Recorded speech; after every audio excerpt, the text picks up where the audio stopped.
नमो सिद्धाणं नमो आयीर्याणं नमो वज्रायणं नमो लोहे सर्वसाहुणम्।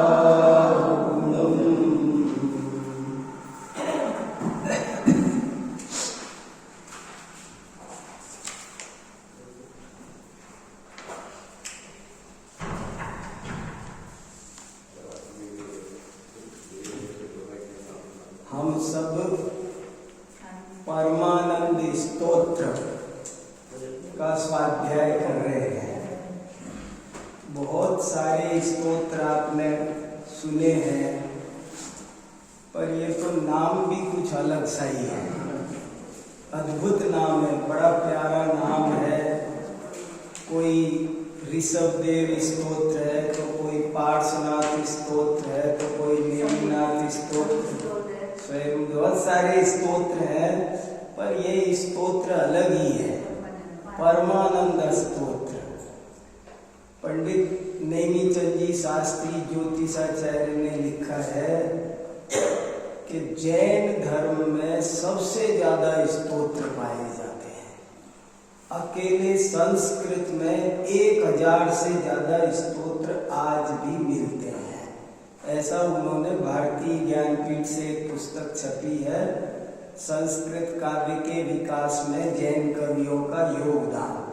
बहुत ही सुंदर ग्रंथ है, देखने लायक है। जिसने एक दफा उस किताब को देखा वो अजैन भी जैन बन गया, ऐसी किताब है। और संस्कृत साहित्य में जैन आचार्यों का कितना बड़ा योगदान है, ऐसा वो ग्रंथ है। तो उसमें लिखा है कि संस्कृत में 1000 से ज्यादा जैन स्तोत्र पाए जाते हैं। वो चर्चा तो अभी न्यारी है, पर अपन तो परमानंद स्तोत्र, क्योंकि अपना विषय चल रहा है अध्यात्म विद्या। अपन थोड़े दिन से ये समझ रहे हैं कि अध्यात्म विद्या क्या होती है, कैसी होती है।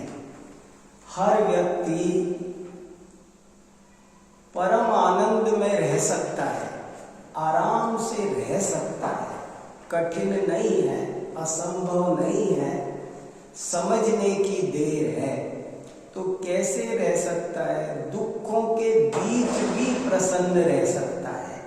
परमानंद स्तोत्र कहता है कि जैसे कीचड़ में कमल रह सकता है, ऐसे ही धर्मात्मा उसका नाम है जो दुखों के बीच भी प्रसन्न रह सके। मुझे महाराज जी की एक पंक्ति बहुत याद आती है और मुझे बहुत अर्थगर्भित लगती है। वो ये कहते थे कि जो दुखों के आगे पिघल जाए, एक वो आदमी होता है, और दूसरा जिसके आगे दुख पिघल जाए वो होता है। बोले जिसके आगे पहाड़ जितने दुख पिघल जाए वो है धर्मात्मा, और जो दुखों के आगे खुद पिघल जाए, समझ लो वो अभी धर्म जीवन में उतरा नहीं है। तो यहाँ परमानंद स्तोत्र का मतलब समझना जरा, बहुत ही प्यारा अद्भुत स्तोत्र है। और अपन ये सोच रहे थे ना कि इसके रचयिता कौन है। मैंने भी आपसे भी पूछा, ढूंढने को करने को, फिर मैं भी ढूंढता रहा, पूछता रहा, कहीं मिल नहीं रहा। आखिरकार मुझे मिल गया, और वो मिल गया, वो मैं ये लेकर आया आपके सामने। इसमें साफ साफ लिखा है कि ये आचार्य अकलंक देव ने लिखा।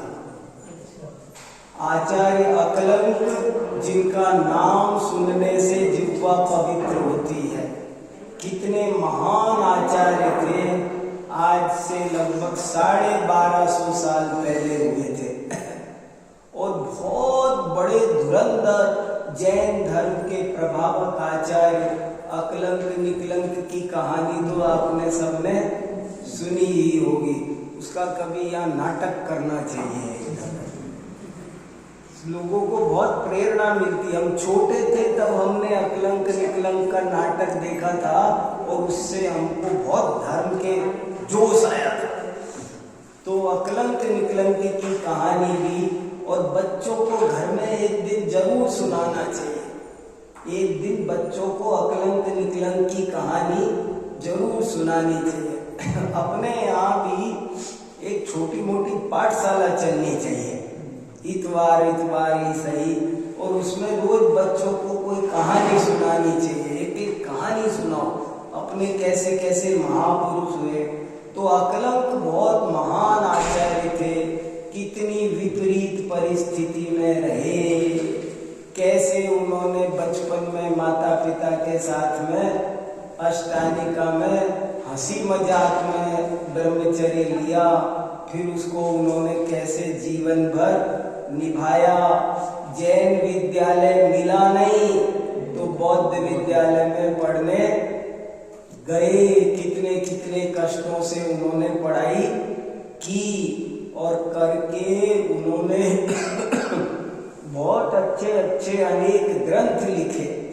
जैसे एक ग्रंथ का नाम है प्रमाण संग्रह, एक ग्रंथ का नाम है सिद्धि विनिश्चय, एक ग्रंथ का नाम है न्याय विनिश्चय, एक ग्रंथ का नाम है तत्वार्थ राजवार्थी। इनके नाम भी आज समाज में सुनने वाले कम मिलने लगे। ऐसे ऐसे अद्भुत ग्रंथ है। अभी मैंने ऑनलाइन कक्षाओं में आचार्य अकलंक पर 30 घंटे प्रवचन किया। आप अभी भी सुन सकते हो, इस पर है। मैंने 30 घंटे आचार्य अकलंक कौन थे, कैसे थे, क्या क्या, उनके सब ग्रंथों का सार बताया है कि इस ग्रंथ का सार ये है। एक ग्रंथ है लघी अस्त्र, उसमें क्या है वो सब बताया है मैंने। अकलंक देव पर बहुत मैटर मैंने बोला है। और आप यूं समझ लो कि जैसे कोई आकाश में सूरज चांद होते हों, ऐसे जैन साहित्य के गगन में अकलंकाचार्य थे। बहुत कभी एक दिन स्वतंत्र रूप से अकलंकाचार्य के बारे में जानेंगे। बहुत गहरा तत्व ज्ञान, इनके बारे में भी महाराज जी कहते थे, बोले अगर अकलंकाचार्य और विद्यानंद आचार्य नहीं होते, अकलंक के तुरंत बाद विद्यानंद हो गए, और अगर बोले ये आचार्य नहीं होते तो आज हम टिक नहीं पाते। औरों के इतने प्रहार हो रहे थे जैन धर्म पर, दूसरे धर्म वाले जैन धर्म गलत है ये सिद्ध कर रहे थे, अनेकांतवाद गलत है, अहिंसा गलत है, उत्पाद व द्रव्ययुक्त गलत है, जैन दर्शन की बातों का खंडन कर रहे थे और उस खंडन का कोई जवाब नहीं दे पा रहा था। ऐसे ऐसे धाकड़ पंडित थे और उनका जवाब देने की हिम्मत किसी ने जुटाई तो अकलंकाचार्य कहते थे आओ मेरे से शास्त्रार्थ करो, और शास्त्रार्थ करते थे और बहुत विलक्षण प्रतिभा के धनी थे, तो सबको चुटकियों में समझा देते थे। उनके आगे किसी की दाल नहीं गलती थी। तो ऐसे महान अकलंकाचार्य का ये परमानंद स्तोत्र है। हालांकि अकलंकाचार्य ने जो कुछ ग्रंथ लिखे हैं वे सब बहुत बौद्धिक है, तार्किक है, लेकिन ये जो परमानंद स्तोत्र है वो ऐसा है जैसे बादाम का हलवा। माने ये बड़ा सरल सा, मीठा सा, कोमल, एक तरफ उनकी प्रकृति से मेल नहीं खाता।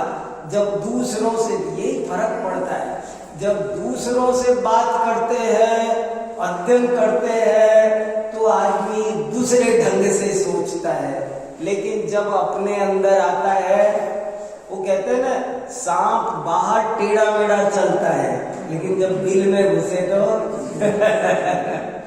तो ये परमानंद स्तोत्र अपने स्वरूप के बिल में घुसने की चीज है ये, इसलिए बहुत ही मीठा मीठा, बहुत ही सरल, बहुत ही काम का, याद करने लायक, रोज रोज पढ़ने लायक। टेंशन की बीमारी दूर हो जाए, डिप्रेशन की बीमारी दूर हो जाए, सैकड़ों रोगों का उपचार है ये। देखो सुनो, एक संगीत ही अपने आप में बहुत बड़ा उपचार है, और संगीत के साथ में अध्यात्म मिल जाए तो कहना ही क्या। तो ये परमानंद स्तोत्र इसलिए इम्पोर्टेंट है कि इसमें संगीत भी है और इसमें अध्यात्म भी है। तो आप सब इसका बहुत आनंद लो, अच्छे मन से लो। जितना सिंसियरली इसको लिया जाएगा उतना ही ज्यादा ये फायदा करेगा। पढ़ते हैं, यद्यपि कुछ श्लोक हमने पिछली बार पढ़ लिए थे, पर एक बार पढ़ ही लेते हैं। थोड़ा सा कब क्या पढ़ा, बीच में गैप भी हुआ ना अपना, और कुछ अपने सब साधन भी कुछ नए हैं, तो एक बार पूरा रिवीजन करके आनंद आएगा। थोड़ा जल्दी पढ़ लेंगे भले।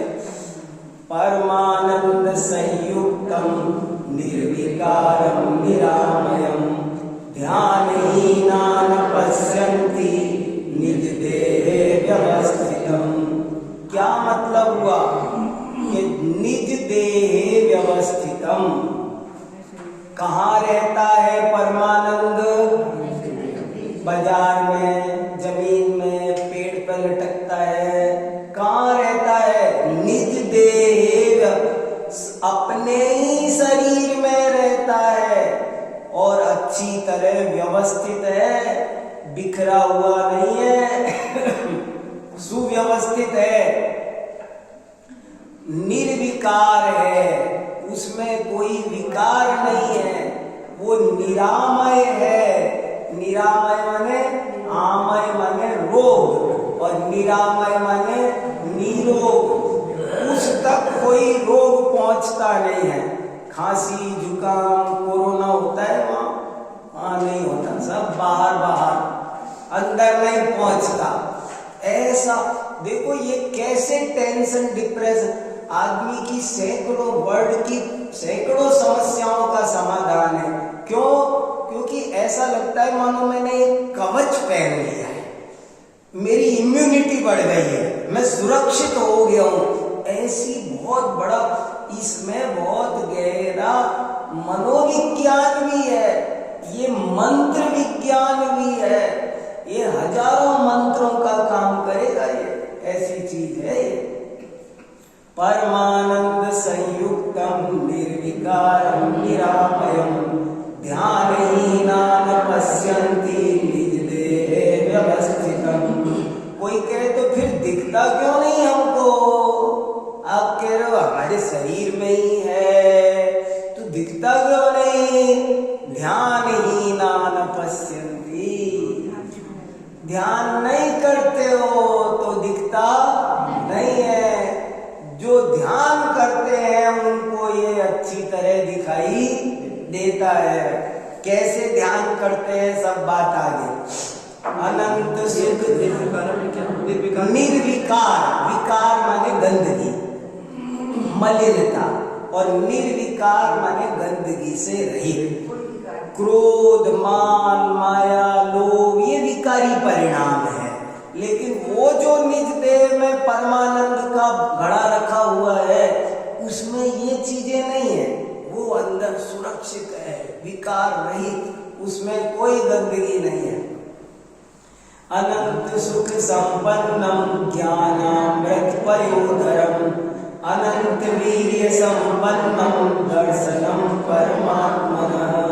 सरल सरल एक बात और बता रहा हूं, आप संस्कृत सीखना चाहो तो ये वरदान है। ये ऐसे स्तोत्र, कठिन भक्तामर स्तोत्र में संधि विच्छेद करने में दिक्कत आ जाए, तत्वार्थ सूत्र में दिक्कत आ जाए, कल्याण, लेकिन इसमें अभी इसमें क्या दिक्कत है? परमानंद संयुक्तम अनंत सुख संपन्नम। अब इसमें क्या नहीं जानते बताओ?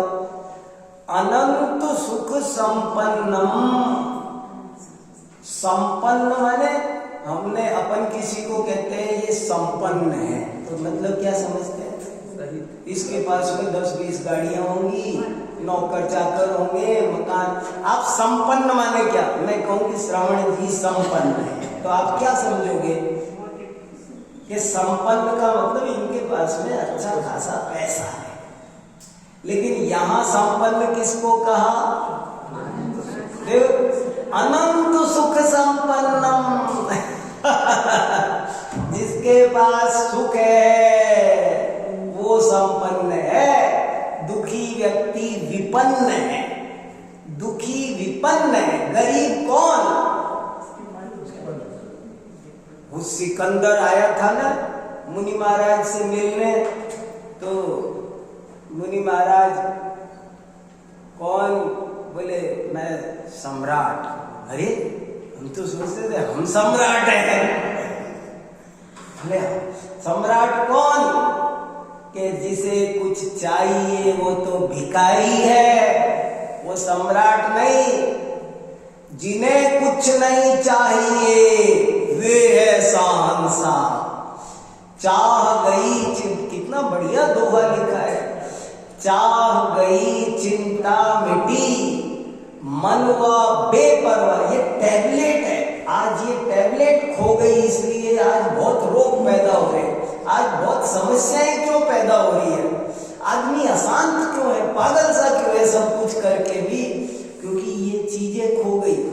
चाह गई चिंता मिटी मनवा बेपरवाह। जिन्हें कुछ नहीं चाहिए वे है शहंशाह। कौन बादशाह है? शाहों का शाह, जिसे कुछ चाहिए नहीं। जिसे चाहिए, चाहना माने इच्छा होते ही आदमी भिखारी हो गया, भिखारी। देखो तो क्या गजब की। अनंत सुख संपन्नम ज्ञानामृत पयोधरम अनंत वीर्य संपन्नम दर्शनम परमात्मनः। आत्मा अनंत सुख से संपन्न है, ज्ञानामृत का पयोधर है। पयोधर माने बादल, उसमें ज्ञान रूपी पानी नहीं अकेला, ज्ञान रूपी अमृत बरसाता है। और अनंत वीर्य संपन्नम, अनंत शक्ति से संपन्न है। देखो संपन्न दो लोगों को कहा, अनंत सुख अनंत वीर्य। और दर्शनम परमात्मना, उस परमात्मा के दर्शन करो। कहाँ है वो? ये नहीं भूलना कहाँ रहता है वो। एड्रेस बता दिया पहली लाइन में, एड्रेस मत भूल जाना। वो रहता कहाँ है? निज देह व्यवस्थितम निर्विकारम निराबादम सर्वसंग विवर्जितम परमानंद संपन्नम शुद्ध चैतन्य लक्षणम। लय भी बहुत प्यारी है, प्रमाण श्लोक है। संस्कृत के सारे छंदों का राजा माना जाता है अनुष्टुप छंद। संस्कृत में 200-300 तरह के छंद होते हैं, पर उनमें राजा माना जाता है अनुष्टुप। वो अनुष्टुप छंद है, ये बहुत मीठा छंद है। आप पढ़ो तो आनंद आता है। निर्विकारम निराबादम सर्वसंग विवर्जितम परमानंद संपन्नम शुद्ध चैतन्य लक्षणम। निर्विकार और निराबाद, अरे इतना प्यारा शब्द है, समझ में आया आपको? निराबाद, उछल जाना चाहिए। निराबाद माने जिसको कोई बाधा नहीं पहुंचा सकता। अच्छा बताओ, मुझे कोई दुखी कर सकता है? मैं ऐसे बैठा हूँ, कोई मुझे गाली दे तो, कोई मोटू, कोई ऐसे, कोई काले, कोई गंदे, गधे, तुम मैं डिस्टर्ब नहीं।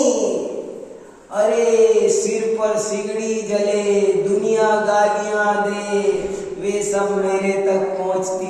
मुझे 3 लोग मिलकर डिस्टर्ब नहीं कर सकते। निराबाधम माने, निराबाध माने जिसे कोई डिस्टर्ब नहीं। मैं यहाँ काम मैं कहूँगा डिस्टर्ब हो रहा है, नहीं, अरे 3 लोक में खलबली मचे, पर जिसमें कभी डिस्टरबेंस पैदा होता। कैसा सुंदर शब्द है, एक एक शब्द पर एक एक घंटे चर्चा कर सकते हैं। निराबाधम, निर्विकारम निराबाधम सर्वसंग विवर्जितम। संग माने परिग्रह, आत्मा के पास, मेरे पास कोई परिग्रह नहीं, रोम समूह नहीं, तो फिर और क्या, तन से जिसका एक नहीं हो, माने जब हमारा शरीर अपना नहीं तो और क्या चीज अपनी। सर्व संग विवर्जित, वर्जित के साथ वी उपसर्ग और लगाया ताकत लगाने के लिए, सारे संगों से पूरी तरह रहित है। परमानंद संपन्नम शुद्ध चैतन्य लक्षणम। आत्मा की चेतना अशुद्ध नहीं है, वो जो परमानंद का भंडार है। समझना बात को, अपन अध्यात्म विद्या पढ़ते आ रहे हैं ना, उस प्रकरण को मत भूलना। कितनी चर्चा की थी हमने कि देखो शुद्ध पानी तो शुद्ध पानी है ही, लेकिन जो अशुद्ध पानी है वो भी शुद्ध है। आज ये समझाया जा रहा है। यहाँ किसको कहा जा रहा है? सर्वसंग विवर्जित। सिद्ध भगवान तो सर्वसंग विवर्जित है ही, मुनिराज तो सर्वसंग विवर्जित है ही, लेकिन हमारा आपका सबका शुद्धात्मा भी परमार्थ से देखो, पानी में पड़ा हुआ कमल भी पानी से चिपका नहीं है। ये बता रहे गजब की बात। निर्विकारम निराबाधम सर्वसंग विवर्जितम परमानंद संपन्नम शुद्ध चैतन्य लक्षणम। और ये चौथा श्लोक तो ऐसा है कि कहो तुम्हें 2 ही घंटे बोले एक ही श्लोक। उत्तमा स्वात्म चिंता स्यात् चिंता च मध्यमा अधमा काम चिंता स्यात् पर चिंता धमा धमा। मैं इस पर अलग से 1 घंटा प्रवचन कर चुका हूं। मैं क्या अर्थ हुआ इसका कि उत्तम चिंता अपनी आत्मा की, मध्यम चिंता शरीर की, और अधम चिंता काम की, और पर की चिंता वो अधम से अधम। देखो अधम से 4 तरह की चिंताएं हैं। दी बेस्ट क्या है कि आप केवल अपनी आत्मा की चिंता करो और कुछ मत करो। और दूसरे नंबर पर इस विश्व में आत्मा के बाद सबसे ज्यादा ध्यान देने लायक कोई विषय है, चीज है, तो वो अपना शरीर है। और फिर तीसरे नंबर पर अपना काम। जो काम है अपना अपना काम करो, शांति से सब अपने काम पर ध्यान दो। और पर चिंता, अरे सुधारक जगत के चिंता मत कर यार, तेरा मन ही जगत है, पहले इसे सुधार। दुनिया नहीं सुधरेगी, कभी भी कुआं नहीं छन सकता है, लोटा ही छनता है। ज्ञानियों को भी भाव आता है कि दुनिया सुधर जाए, और वे कोशिश भी करते हैं। और जब भी कोई किसी से पूछो तो वो बोलेगा करना ही चाहिए, लेकिन फिर भी वो अंदर से जानते हैं कि इतने तीर्थंकर आए और चले गए, लेकिन दुनिया तो सुधरी नहीं। लोटा ही छना करता है, कुआं कभी भी छना करता नहीं है। उत्तमा स्वात्म चिंता स्यात् देह चिंता च मध्यमा अधमा काम चिंता स्यात् पर चिंता धमा धमा। धमा धमा माने अधम से भी अधम, अधम से भी अधम। दूसरे की चिंता करना वो अधम से अधम काम है। क्यों काम है अधम से अधम के क्या बताया जाए। जिसकी भली होनहार होती है वो इशारे में आ जाता है, उसके लिए चिंता नहीं करनी पड़ती। और जिसकी भली होनहार नहीं है उसे आप मार मार के मुल्ला बना सकते नहीं, कितनी कोशिश करो। होते दुनिया में अपन देखते कोई जीव इतना भद्र परिणामी होता है, कोई छोटा बच्चा होता है फिर भी कितना धर्मात्मा प्रकृति का होता है, और किसी के नहीं समझ में आती है। कितना भी समझाओ, क्या समझाओ किसको। निर्विकल्प समुत्पन्नम ज्ञानमेव सुधारसम विवेक मंजुलिम कृत्वा पिबन्ति तपस्विनः। निर्विकल्प दशा में जो ज्ञान रूपी अमृत रस उत्पन्न होता है, तपस्वी लोग उसे विवेक की अंजलि बनाकर रोज लगातार क्या भाषा थी देखो। जैसे पहले पानी पीते थे ना, पानी पिलाना, गन्ने का रस पिलाना, तो ऐसे ही बोले कौन सा क्या पीना, अमृत रस। अमृत सदानंदमयं जीवं यो जानाति स पंडितः स सेवते निजात्मानं परमानंद कारणम। देखो कितनी बढ़िया बात। पंडित किसे कहते हैं? कौन है पंडित? पंडित वीर सागर कौन है? पंडित कौन है? पंडित की क्या पहचान? कुर्ता पजामा पहने, तिलक लगाए, दुपट्टा डाले, क्या पहचान पंडित की? अरे जो सदानंदमयम जीवम यो जानाति स पंडित, जो अपने सदानंदमय आत्म तत्व को जानता है वही असली पंडित है। वो प्रवचन करता है कि नहीं करता है, फेरे कराता है कि नहीं कराता है, इससे पंडित की पहचान नहीं है। जो अपनी आत्मा की सेवा करता है, जो कि परम आनंद का कारण है, वही व्यक्ति पंडित है। सदानंदमयम जीवम यो, कोई शब्द नहीं समझ में आए तो पूछ लेना, मुझे तो लगेगा मैंने बता दिया। हमको सरल लगता है तो हम तो पढ़ते जा रहे हैं, पर आपको कोई शब्द ऐसा लगे ना कि नहीं पकड़ में आया तो झिझकना नहीं, ऐसे झट से पूछना। सदानंदमयं जीवं यो जानाति स पंडितः स सेवते निजात्मानं परमानंद कारणं। नलिन्यां च यथा नीरं भिन्नं तिष्ठति सर्वदा। हाँ, संधि हो गई। आगे पंडित लिखे होने से संस्कृत के कुछ कायदे कानून ऐसे हैं कि कई कई जगह वो विसर्ग मिट जाता है। जैसे आगे ए होता तो भी कुछ अक्षर फिक्स हैं, वो हो तो मिट जाता है, तो यहाँ संधि हुई है इसलिए वो मिट गया। सा माने वह सब तो अलग ही, हाँ फिर भी संधि है, संधि है, वो लिखा अलग ही जाएगा। ऐसी भी संधि होती है, विसर्ग संधि के भेद होते हैं। सदानंदमयं जीवं यो जानाति स पंडितः स सेवते निजात्मानं परमानंद कारणं। नलिन्यां च यथा नीरं भिन्नं तिष्ठति सर्वदा। अयम् आत्मा स्वभावेन देहे तिष्ठति निर्मलः।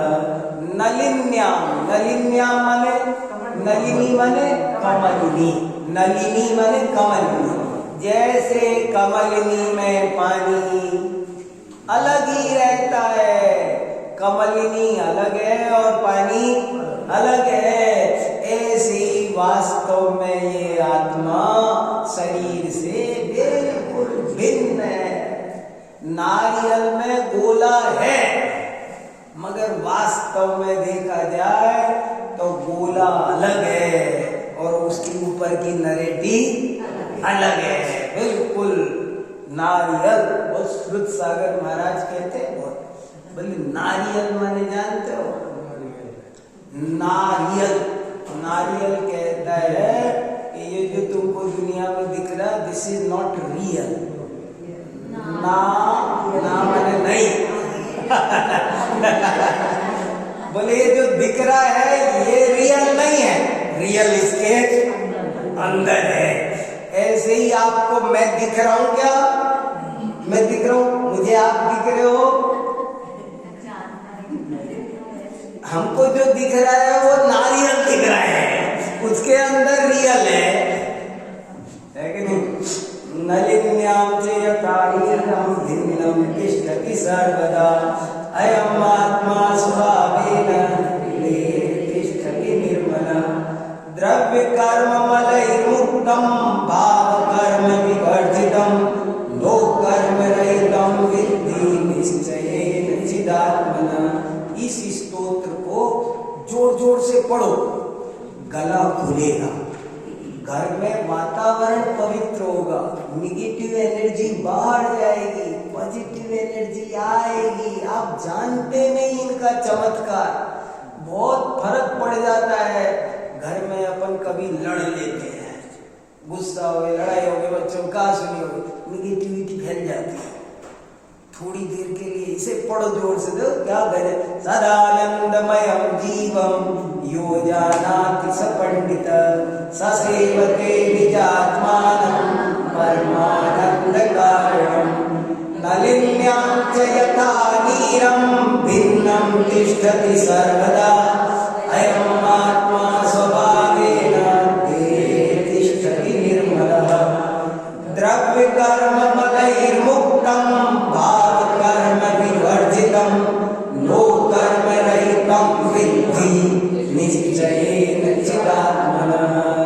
निश्चय से मेरा जो चैतन्य आत्मा है वो द्रव्य कर्म, भाव कर्म और लोक कर्म रूपी मन से रहित है।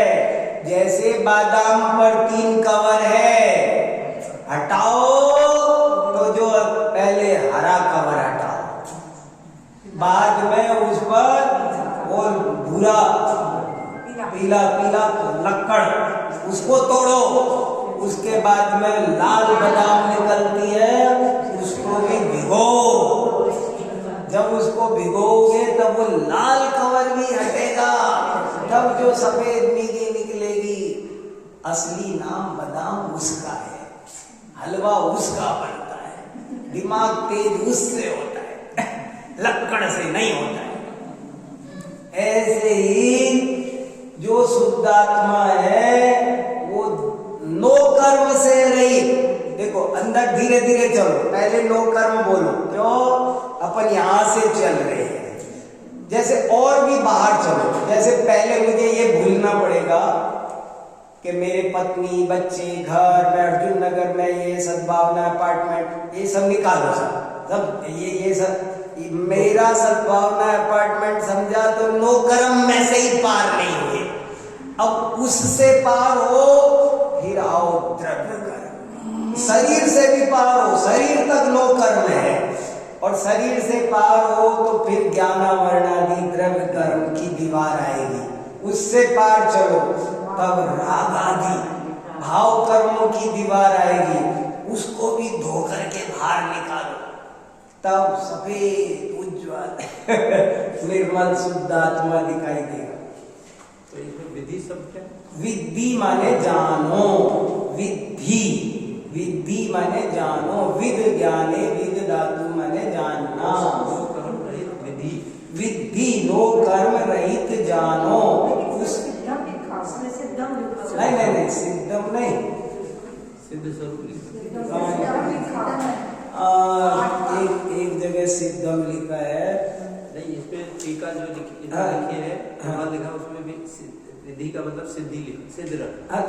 विद्धि विद धातु जानने के अर्थ में है, और विद्धि माने जानो, तुम जानो उसे, जाना नहीं तो कीमत क्या? मेरे पास में पारस पत्थर है और जाना नहीं तो क्या कीमत है? जानने की कीमत। विद्धि शब्द शुद्ध है, विद्धि। देखो, आनंदम ब्रह्मणो रूपम निज देहे व्यवस्थितम ध्यानहीनान पश्यन्ति जागृताय भास्करम। आत्मा का स्वरूप तो आनंद है और आत्मा अपने शरीर में व्यवस्थित शब्द बहुत प्यारा है।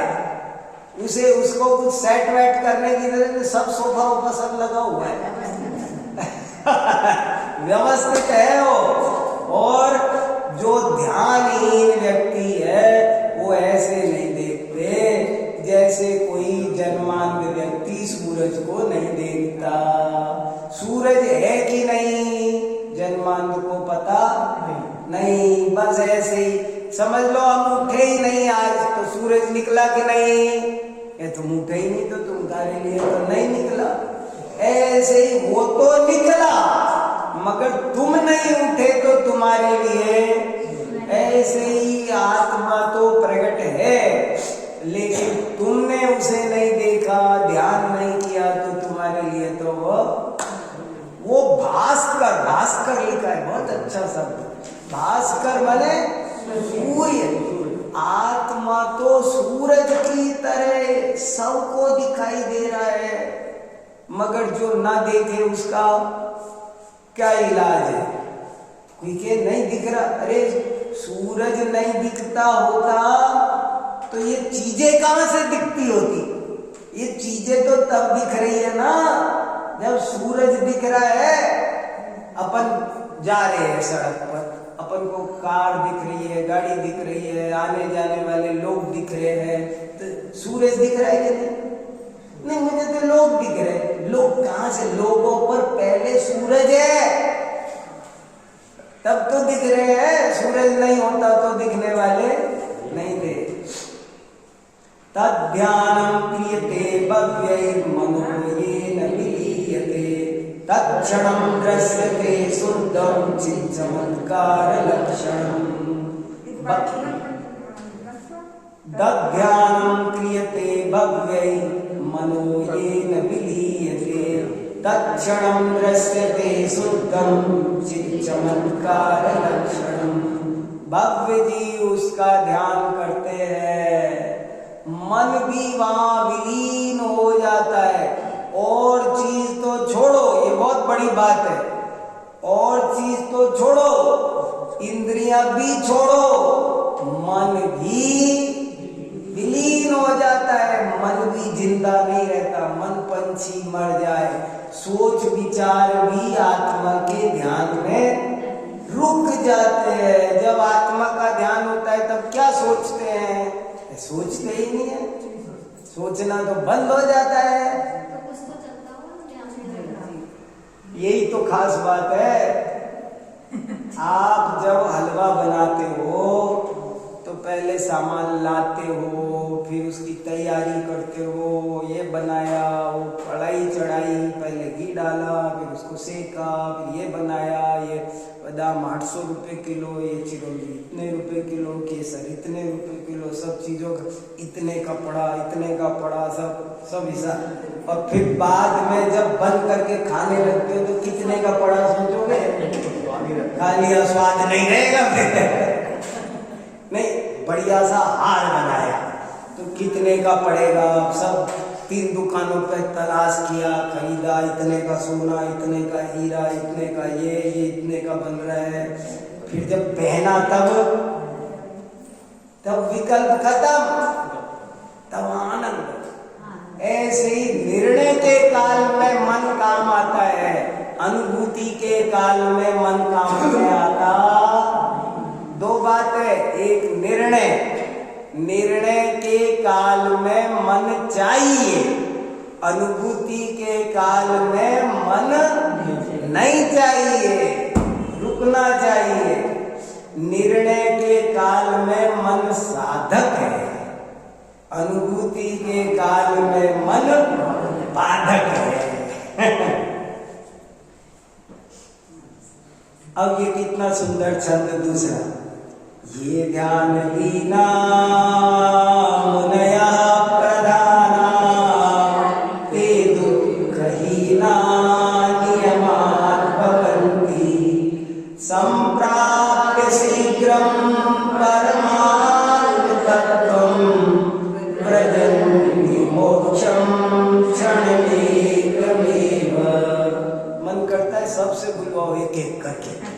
सबको सिखाओ, आना चाहिए सबको।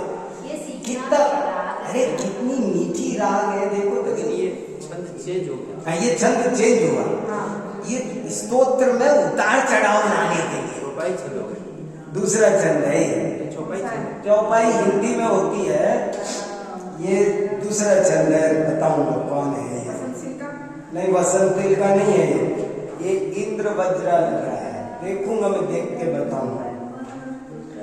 ये ध्यान लीना मुनया प्रदाना ते दुःखहीना नियमान् भवन्ति सम्प्राप्य शीघ्रं परमात्मतत्त्वं व्रजन्ति मोक्षं क्षणमेकमेव।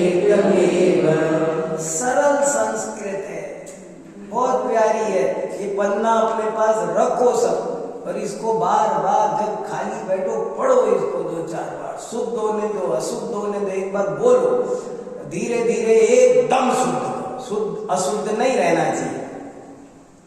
आनंद रूपम परमात्म तत्वम समस्त संकल्प विकल्प मुक्तम स्वभावलीना निवसन्ति नित्यं जानाति योगी स्वयमेव तत्त्वम्।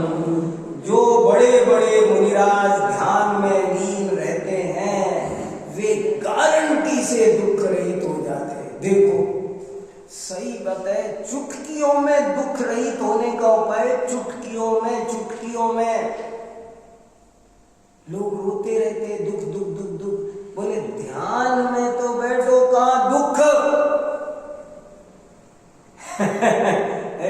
नियमात गारंटी दे रहे, बाजार में गारंटी देते हैं ना, सब चीजों की गारंटी मिलती है। वो कह रहे आप ध्यान करो तो पल भर में सारे दुख व्रजंती भाग जाते। व्रजंती माने छोटी सी बात नहीं है, व्रजंती दूर भाग जाते हैं हमेशा के लिए। व्रज्या माने प्रव्रजंती शब्द से दीक्षा बना है, प्रव्रज्या बना है। एक बार मुनि दीक्षा लेके दोबारा घर आ सकते हैं क्या?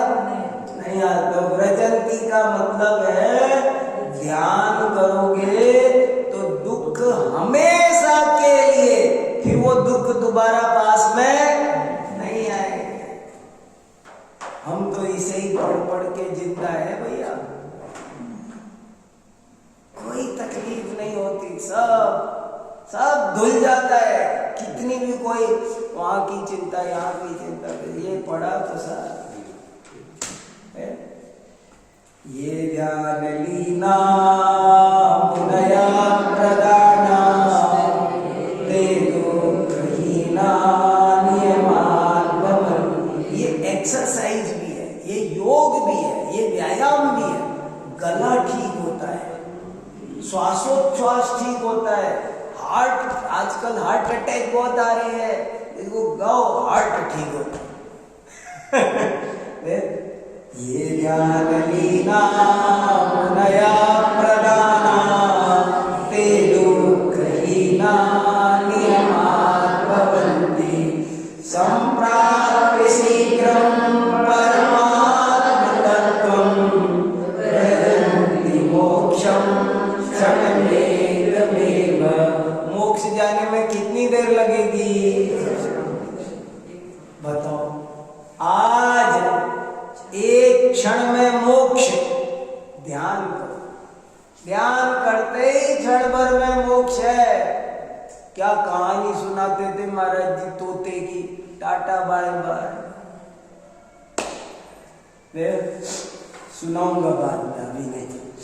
आनंद रूपम परमात्म तत्वम समस्त संकल्प विकल्प मुक्तम स्वभावलीना निवसन्ति नित्यं जानाति योगी स्वयमेव तत्त्वम्। योगी स्वभाव में लीन होते हैं तो आनंद रूप अपने परमात्मा को देखते हैं, जो कि सारे संकल्प माने श्रद्धा का दोष, विकल्प माने चारित्र का दोष। संकल्प विकल्प में क्या फर्क है? श्रद्धा में जो डिफेक्ट होता है उसे संकल्प कहते हैं, चारित्र में जो डिफेक्ट होता है उसको विकल्प कहते हैं। बहुतों को ध्यान में नहीं होगा। संकल्प माने श्रद्धा संबंधी भूल और विकल्प माने चारित्र संबंधी भूल। चारित्र में जो कमी रहती है उसको विकल्प कहते हैं, श्रद्धा में जो भूल रहती है वो संकल्प। चिदानंदमयं शुद्धं निराकारं निरामयं अनंत सुख संपन्नं सर्वसंग विवर्जितं लोकमात्र प्रमाणोऽयं निश्चयेन हि संशयः व्यवहारे कस्मात्र प्रकृतिर्वचनेश्वरैः। ये आत्मा चिदानंदमय है, शुद्ध है, निराकार है, निरामय है, अनंत सुख से सहित है, सर्व संग से रहित है और लोक मात्र प्रमाण। लोक, आज तक आपने शरीर प्रमाण सुना होगा, ये ध्यान का विषय है। असंख्यात प्रदेशी आत्मा है, फैले तो कितना हो सकता है? लोक प्रमाण। एक आत्मा पूरे लोक में जब केवल ज्ञान होकर के जीव मोक्ष जाता है तो एक बार वो लोक पूर्ण समुद्घात होता है। लोक मात्र प्रमाण है निश्चय से, और इसमें न संशय, इसमें कोई डाउट नहीं है। और व्यवहार से शरीर मात्र, ऐसा ही परमेश्वर भगवान ने कहा है। यक्षणं रसते शुद्धं तत्क्षणं गत विभ्रम स्वस्थ चित्ता स्थिरी भूत्वा निर्विकल्प समाधिना।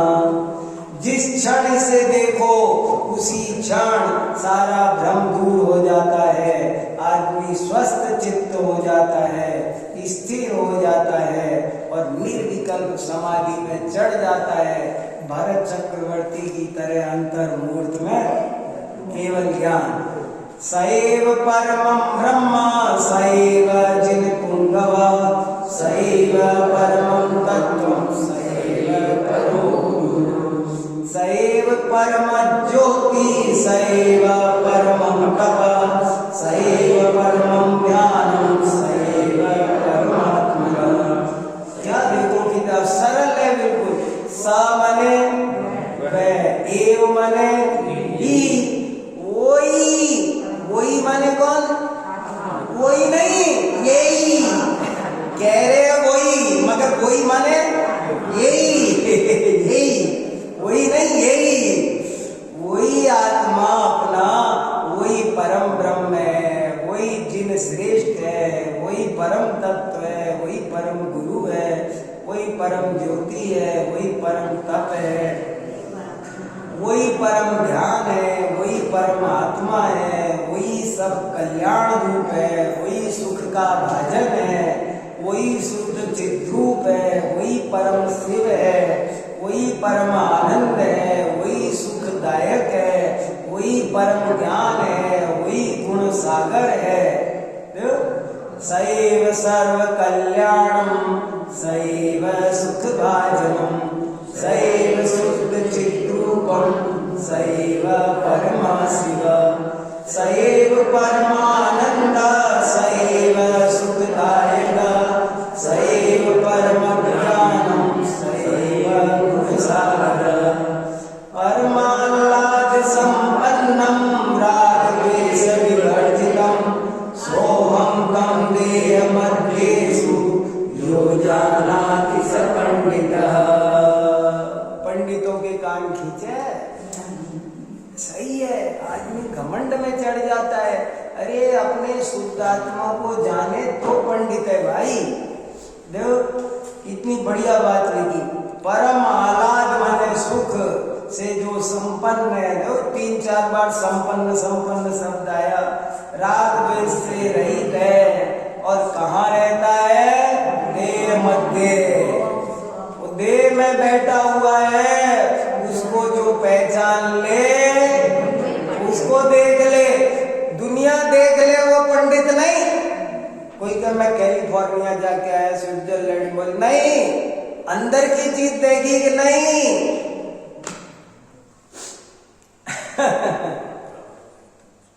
एक बार हिंदुओं के यह कहानी आती है कि भगवान ने एक मीटिंग बुलाई और सबको देवी देवताओं से कहा कि मैं थोड़ा सा रेस्ट करना चाहता हूँ, जहाँ मुझे कोई डिस्टर्ब ना करे, ऐसी जगह ढूंढ के दुनिया में आओ तुम लोग, मैं थोड़ा 15 दिन ऐसा रहना चाहता हूँ कि मैं चुपचाप, क्योंकि ये आदमी है ना, मुझे मंदिर मस्जिद गुरुद्वारा कहीं छोड़ता नहीं है, शिखर जी गिरनार जी पहाड़ पर सब जगह आ जाता है, और मैं थोड़े दिन 15 दिन किसी से नहीं मिलना चाहता, तो जगह देख क्या, तो सब देख देख करके आ रहे हैं, कोई काम कोई काम कोई काम, तो भगवान कह रहे अरे ये अमरनाथ की गुफा में भी नहीं छोड़ता, वहां भी आ जाता है, ये कहीं नहीं छोड़ता।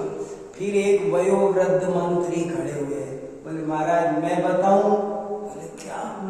बोले ये सब जगह देखता है, आप तो इसके दिल में जाके बैठ जाओ। तो भगवान के समझ में आ गई, उस दिन से भगवान यहाँ बैठे हैं और हम तो वो आराम से डिस्टर्ब नहीं हो रहे, बैठे हैं, हम सब जगह जाते हैं, सब जगह ढूंढते हैं, दूसरे की पॉकेट में ढूंढते हैं पर अपनी पॉकेट में ढूंढते नहीं है।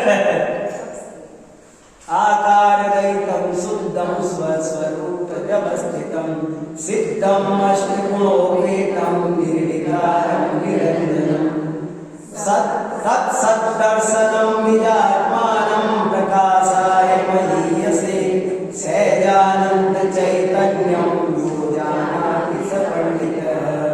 आत्मा आकार रहित है, शुद्ध है, अपने स्वरूप में पूरी तरह, उसमें कुछ आपको करना नहीं है। 3-4 बार व्यवस्थित लिखा, क्या हमको कुछ करना पड़ेगा? कुछ नहीं करना, माल एकदम रसोई तैयार है, तुम्हें खाना है। तो सिद्ध है, 8 गुणों से सहित है, निर्विकार है, निरंजन है, और वो अपनी आत्मा का सम्यक दर्शन है, वही प्रकाश, तेज प्रकाश है, वही सहजानंद चैतन्य है। इस सहजानंद चैतन्य को जो जानता है वही व्यक्ति पंडित है। और गजब का अगला श्लोक बहुत सुंदर है। पाषाणेषु यथा हेमन्तूर्मध्ये यथा घृतं तिलमध्ये यथा तैलं दीयमध्ये यथा शिवः। याद करने लायक, समझ लो, वो कहते हैं ना कलम तोड़ लिख दिया, ऐसा है। पाषाणेषु यथा हेम, जैसे स्वर्ण पाषाण में सोना दिखता नहीं बट होता है, वही दूध में घी, तिल में तेल, ऐसे ही शरीर में इसी में वो परमात्मा बैठा है। काष्ठ मध्ये यथा वह्नि शक्ति रूपेण तिष्ठति अयम् आत्मा शरीरेषु यो जानाति स पंडितः। जैसे लकड़ी में अग्नि छुपी हुई है शक्ति रूप से, इसी तरह ये आत्मा शरीर में है। जो उसको देख ले भाई, जो उसको जान ले, वही पंडित है, वही समझदार है, बाकी सब मूर्ख है।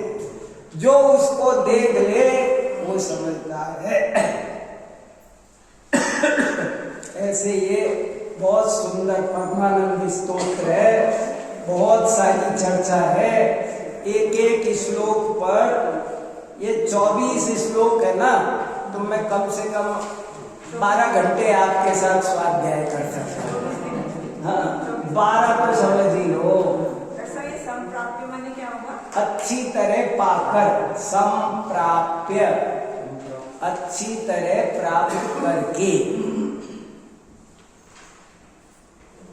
हाँ, ये आकार रहित का मतलब है, आकार तो शरीर की वजह से, आत्मा का वास्तव में कोई आकार नहीं है। वो जिस शरीर में रहता है उस शरीर के आकार होता है, पर हर चीज का आकार होता है। आत्मा का कोई ऐसा आकार निश्चित, जैसे किताब का, चौकी का, टेबल का, ऐसे आत्मा का कोई एक निश्चित आकार नहीं।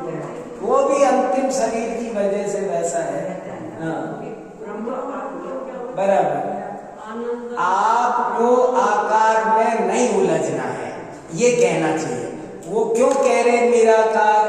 आपको आकार से कोई लेना नहीं। ये बर्फी का आकार ऐसा होता है, लड्डू का ऐसा होता है, हीरे का ऐसा होता है, तुम चक्कर में मत पड़ो। आत्मा का कोई ऐसा ना लड्डू जैसा है, ना बर्फी जैसा है, वो और किसी तरह का नहीं है। वो अंगूठी जैसा होगा क्या, वो मोबाइल जैसा होगा क्या, माइक जैसा हो, नहीं नहीं नहीं, नहीं। तुम आकार बाकार छोड़ो, ये कहने का मतलब। वाह,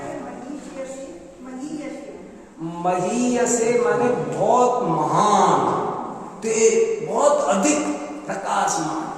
महीयसे प्रकाशाय, तेज प्रकाशमान है। सूरज का प्रकाश कुछ नहीं, इतना तेज प्रकाश है उसका आत्मा का। पर सूरज का प्रकाश उद्गल का है और आत्मा का प्रकाश वो चेतन का प्रकाश है। एक जने कहने लगे मुझे आज आत्मा का अनुभव हुआ। मैंने कहा कैसे हुआ? ऐसे दिखा जैसे मरकरी लाइट होती है ना। मैंने कहा मरकरी लाइट तो उद्गल है।